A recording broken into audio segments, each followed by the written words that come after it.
Hello दोस्तों।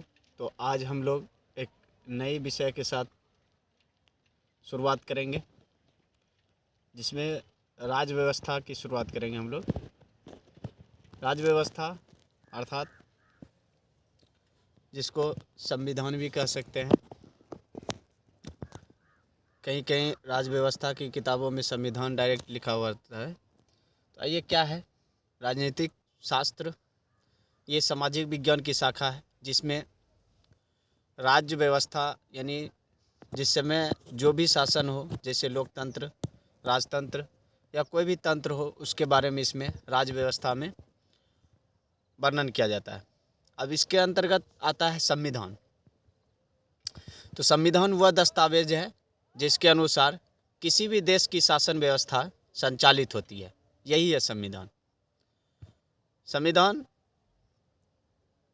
अब हम लोग जो यहाँ चर्चा करेंगे, जो हमारा जो संविधान अभी है, जिसमें 395 अनुच्छेद, 22 भाग और लगभग ये क्या कहते हैं 10 अनुसूची, 12 अनुसूची, इस प्रकार से जो हमारा जो संविधान है एक, जिस पर हमारा जो भारत की जो राज्य व्यवस्था संचालित होती है, उसका निर्माण कैसे हुआ, उसका विकास।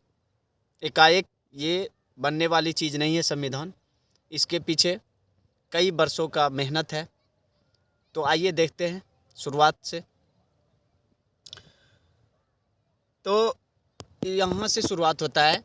भौगोलिक खोज विश्व स्तर पर जब चल रहा था, तो यूरोप के कई देश जो है वो अन्य देशों की खोज में निकल पड़ा। आपको पता होना चाहिए कि 1453 ईस्वी में कुस्तुनतुनिया का पतन हो जाता है। कुस्तुनतुनिया पर तुर्की का अधिकार हो जाता है। जब अधिकार हो जाता है तो एशिया और भारत के बीच जो स्थल मार्ग से जो संपर्क था वो टूट जाता है।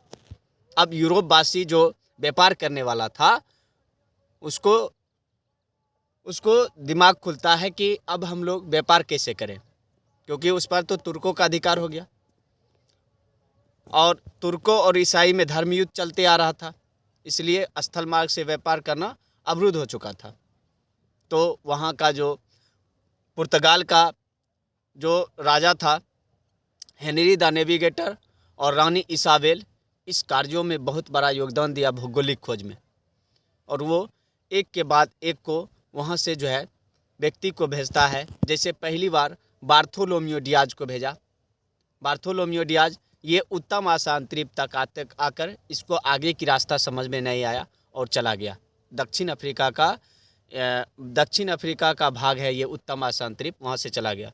फिर वास्को डी गामा आता है और वो आगे के काम पूरा करता है अब्दुल मजीद व्यापारी के सहयोग से।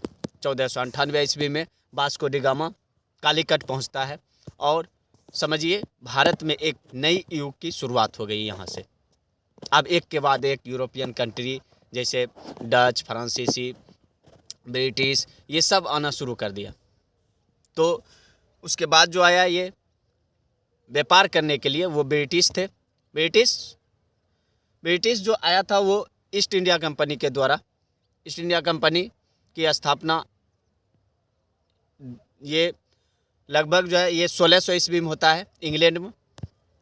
और जब ईस्ट इंडिया कंपनी का स्थापना किया जाता है तो फिर ये वहाँ के जो व्यापारी जो था, उसका जो साझेदार था 72 साझेदार थे शुरुआत में। तो वो जो है वो रानी एलिजाबेथ से आज्ञा पत्र प्राप्त दरखास्त करता है, आज्ञा पत्र लेता है और रानी एलिजाबेथ जो है उसको भारत में व्यापार करने की अनुमति दे देती है। अनुमति देने के उपरांत ईस्ट इंडिया कंपनी भारत आता है। भारत में वो व्यापार करना शुरू करता है। उस समय जब वहाँ से जो आया था अनुमति लेने के लिए मुग़ल दरबार में, जो हॉकिंस, उस समय यहाँ का शासक जहांगीर था। जहांगीर कुछ क्षेत्रों को जो है पर व्यापार करने की अनुमति भी दे देता है और फिर यहाँ से इसका सफ़र शुरू होता है ईस्ट इंडिया कंपनी का। ईस्ट इंडिया कंपनी व्यापार करना शुरू करता है। व्यापार करते करते ये धीरे धीरे शासन प्रशासन में जो है दखल अंदाजी देना शुरू कर देता है। जब तक मुग़ल साम्राज्य का अंतिम बादशाह, अंतिम महान बादशाह औरंगज़ेब जिंदा रहा, तब तक किसी भी अंग्रेज़ को हिम्मत नहीं हुआ कि हम पूरे भारत पर जो है व्यापार व्यवस्था जो है मजबूत कर ले, क्योंकि औरंगज़ेब जो है औरंगज़ेब भारत में अंग्रेज़ों को चलने के लिए नहीं देता था। इस प्रकार जब औरंगज़ेब की मृत्यु होती है तो उत्तरवर्ती मुग़ल सब कमज़ोर होते हैं।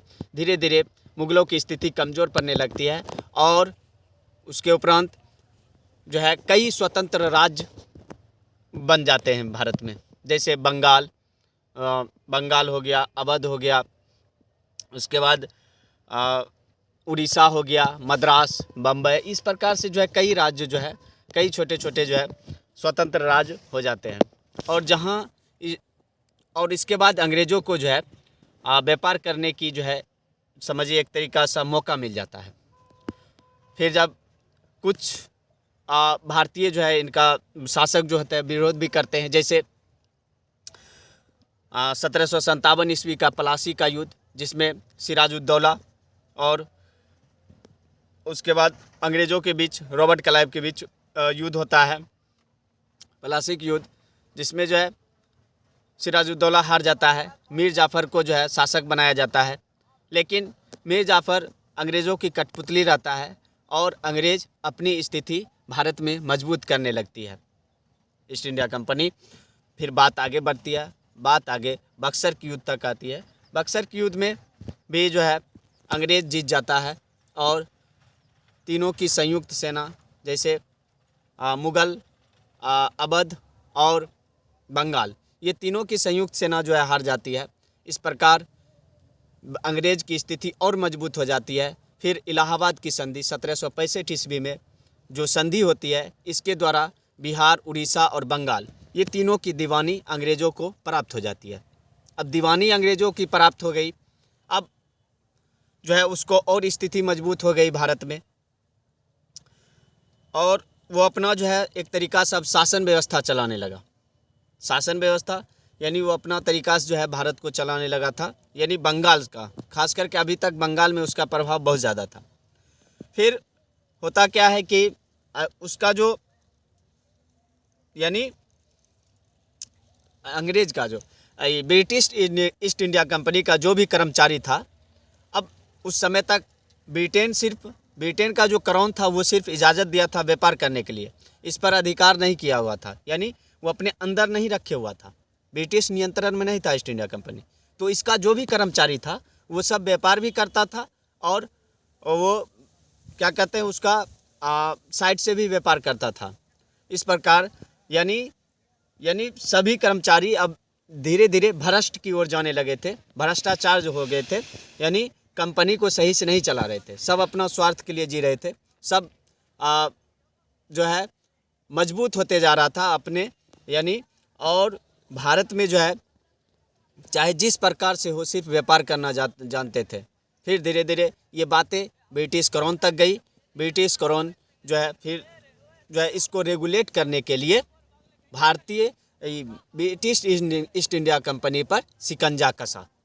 अब शिकंजा कसने के क्रम में जो है एक्ट लाया, सबसे पहला एक्ट ये ब्रिटिश इंडिया कंपनी के द्वारा रेगुलेटिंग एक्ट लाया गया, जिसकी बातें निम्नलिखित हैं।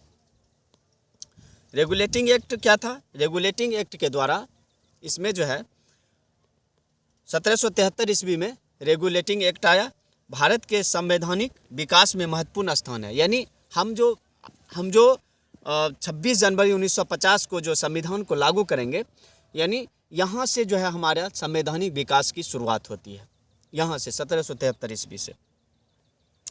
ईस्ट इंडिया कंपनी यानी ये जो लाया गया था रेगुलेटिंग एक्ट, रेगुलेट का मतलब ये होता है नियंत्रण, यानी ब्रिटिश ईस्ट इंडिया कंपनी पर ब्रिटिश नियंत्रण के लिए लाया गया था।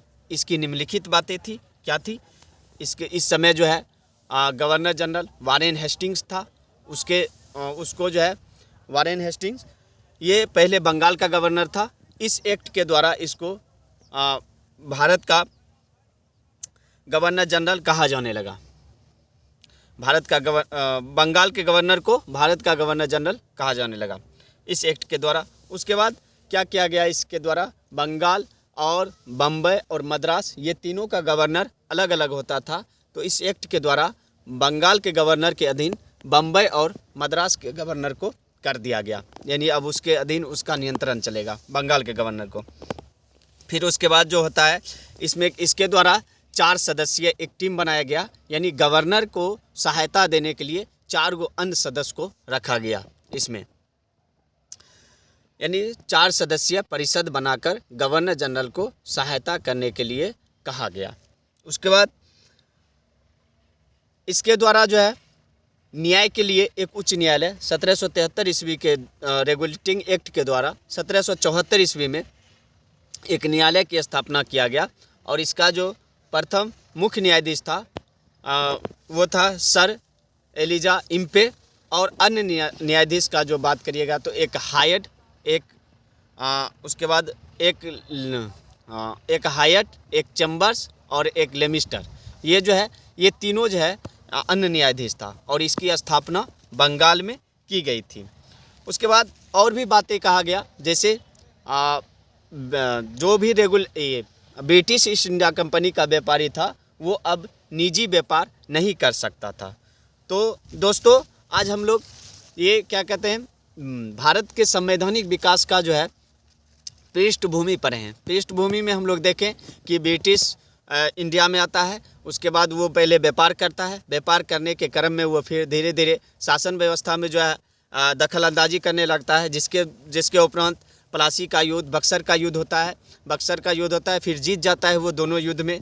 फिर वो अपना मनमाने ढंग से व्यापार करने लगता है। व्यापार करने के उपरांत मनमाने ढंग से उसको जो ब्रिटिश क्राउन को पता चलता है तो वो कहता है कि ऐसा नहीं चलेगा, वो रेगुलेटिंग एक्ट लाता है। रेगुलेटिंग एक्ट ये रेगुलेटिंग एक्ट जो है ये ईस्ट इंडिया कंपनी पर जो है नियंत्रण के लिए लाया गया था। इसके द्वारा हम लोग देख लिए कि पहले जो है इसको ईस्ट इंडिया कंपनी ब्रिटिश नियंत्रण में रहेगा। उसके बाद बंगाल के गवर्नर को गवर्नर जनरल कहा जाने लगा और मद्रास बम्बई को इसके अधीन कर दिया गया। ये सब बातें थी। उसके बाद 4 सदस्यीय परिषद बना दिया गया और गवर्नर जनरल जिसका मुख्य था।